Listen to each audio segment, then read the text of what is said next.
Hi everybody. So we're going to continue with the urinary system, focusing on the urine characteristics. The color of the urine is typically clear to yellow pale to pale yellow, depending on the dilution of the sample.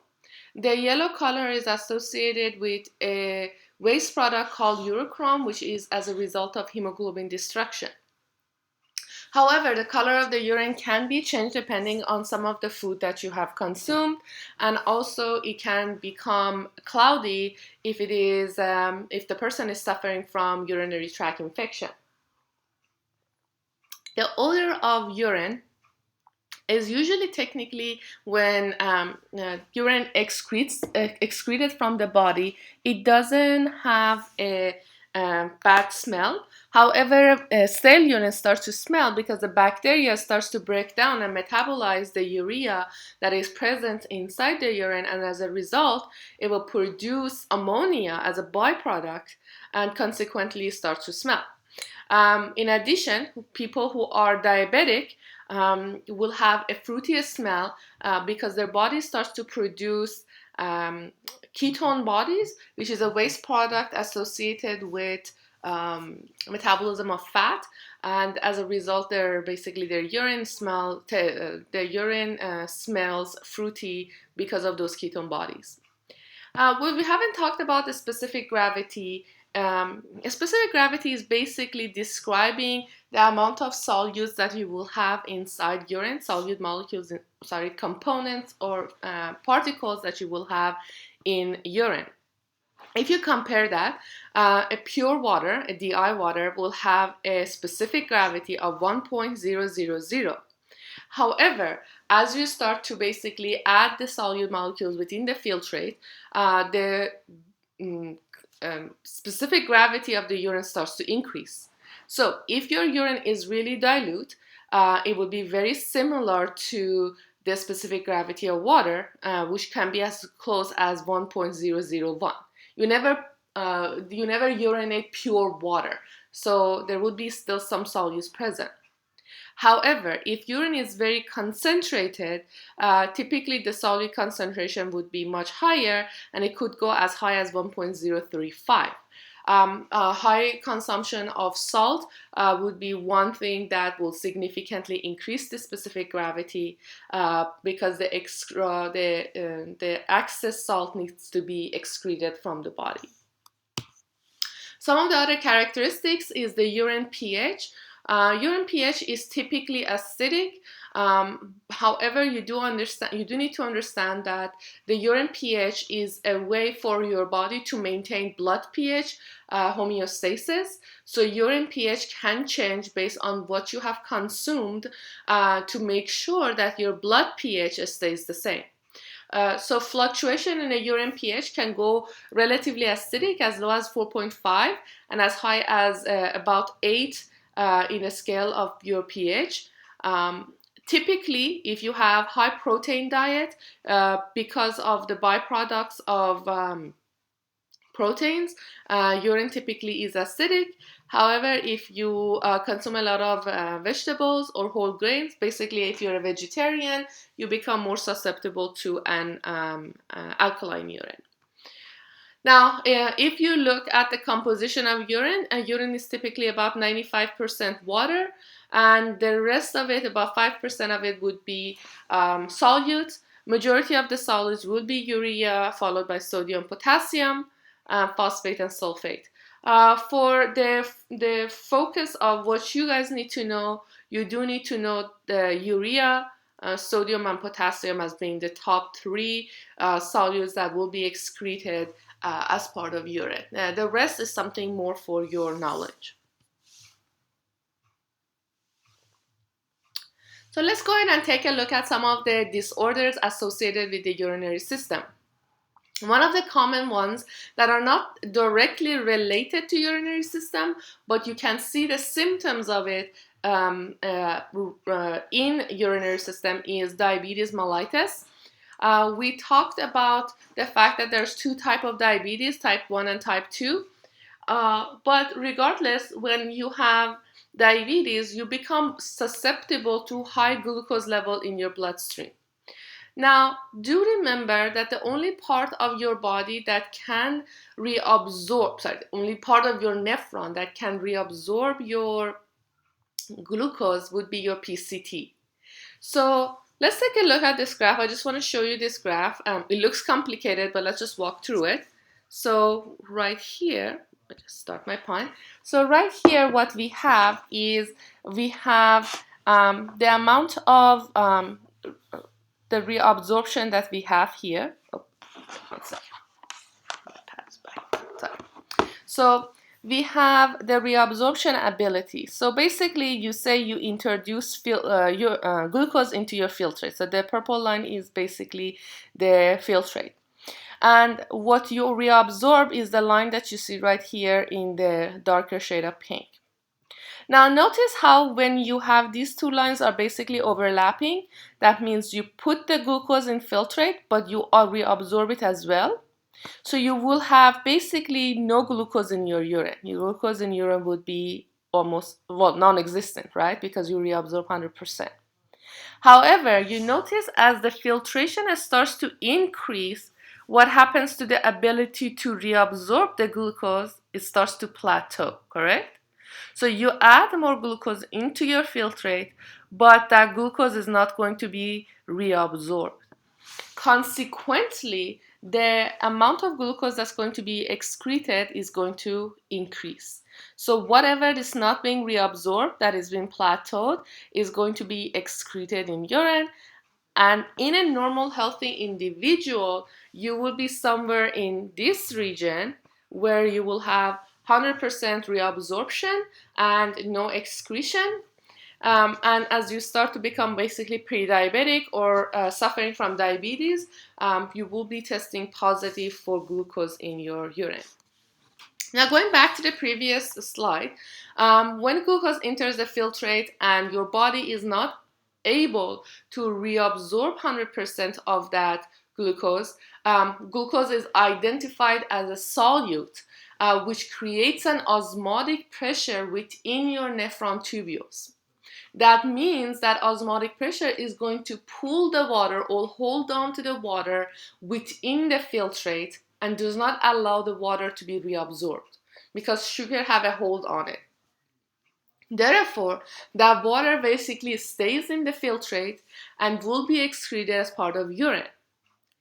Consequently, people who are suffering from diabetes have an increase in their urine volume.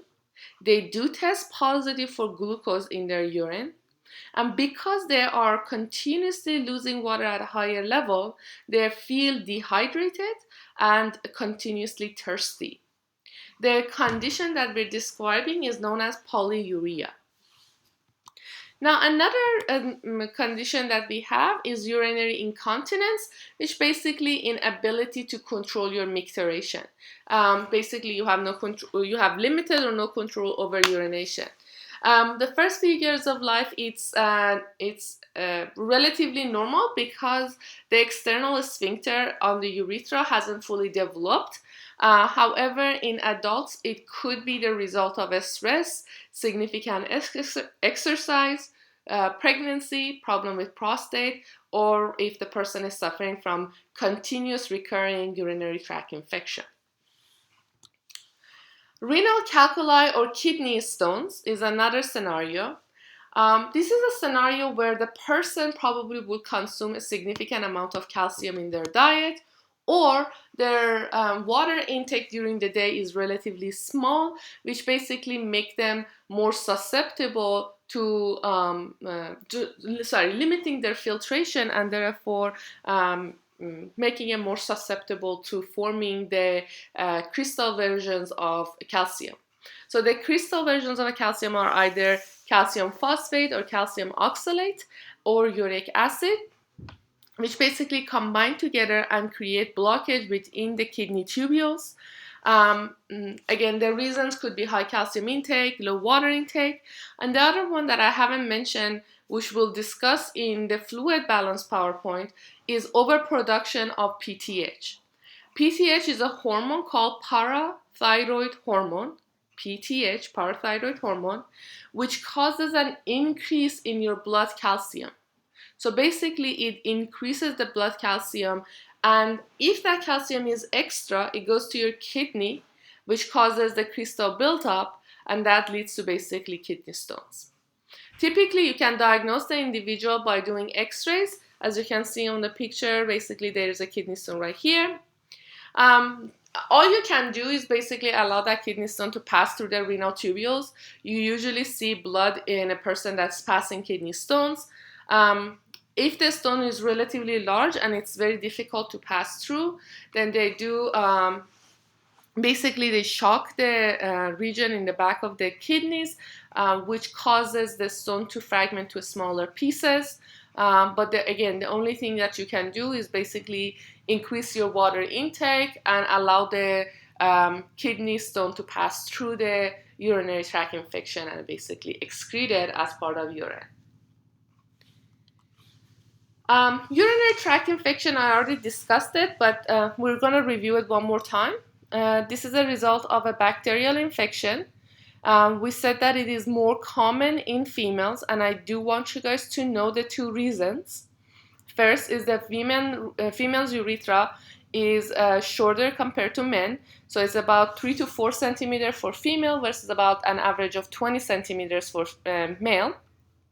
The second reason is the proximity to the anal canal and basically fecal matter, where the bacteria from the fecal matter can get introduced into the urinary tract. Urine sample taken from the person will be the easiest way to identify the person having a urinary tract infection.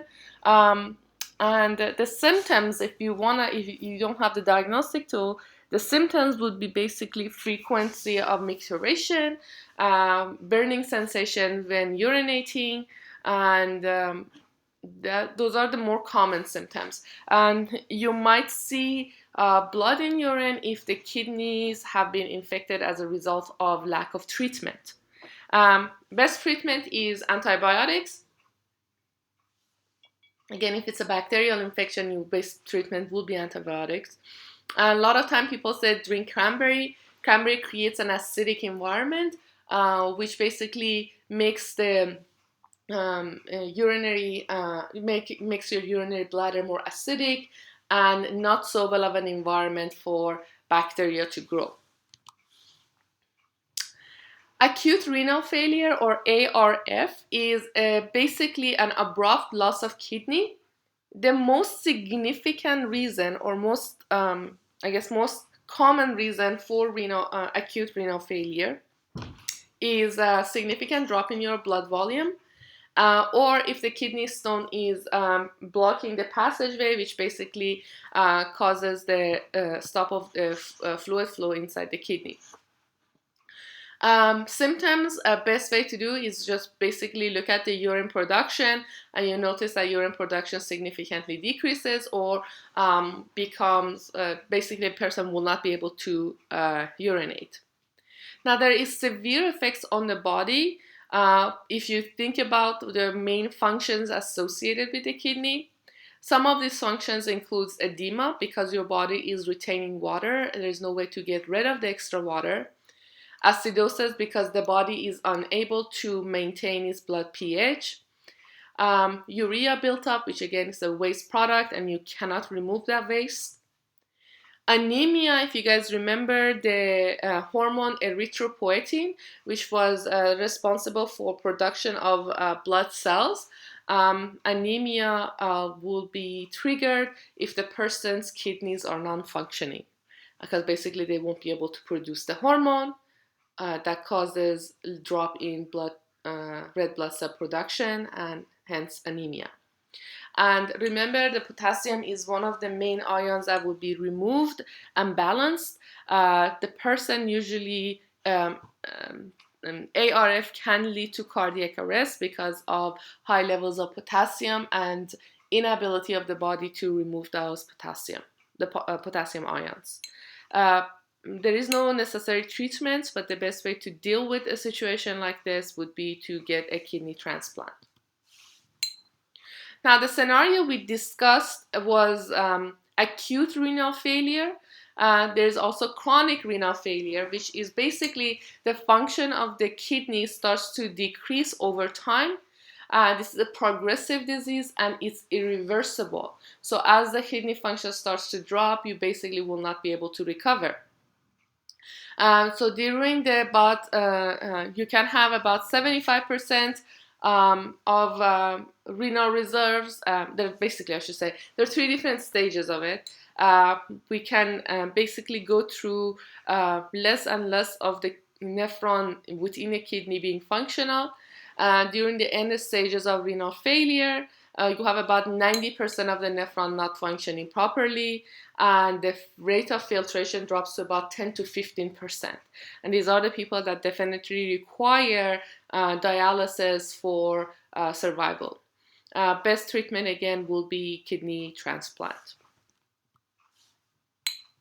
Polycystic kidney disease, or PKD, is an inherited disease, and by just looking at the kidney, you can see the problem that it can possibly cause for that individual suffering from this. The definition of polycystic, poly means multiple, cystic thinks about cysts. So basically it is a presence of number of cysts inside the kidney, which basically causes cell death, and as a result causing kidney failure. Reason it is genetics. Symptoms of this is kind of, if you think about this, you have a kidney that should be the size of a fist, and it's 3, 4, 5 times larger than its normal size, so it can cause a lot of back pain. There would be blood in urine because nephrons are damaged, and as a result, it allows filtration of red blood cells. You're susceptible to hypertension because your body basically will not be able to allow the water to be removed from your circulation, the excess water to be removed from circulation. There is no necessary treatment. Again, this is an inherited disease. You can be on low salt diet intake, and you can also be taking hypertension drugs to help maintain your blood pressure. Lastly, hemodialysis. These are people who are suffering from kidney disease. They require a machine to carry the functions of their kidney. So basically think about it as an artificial kidney.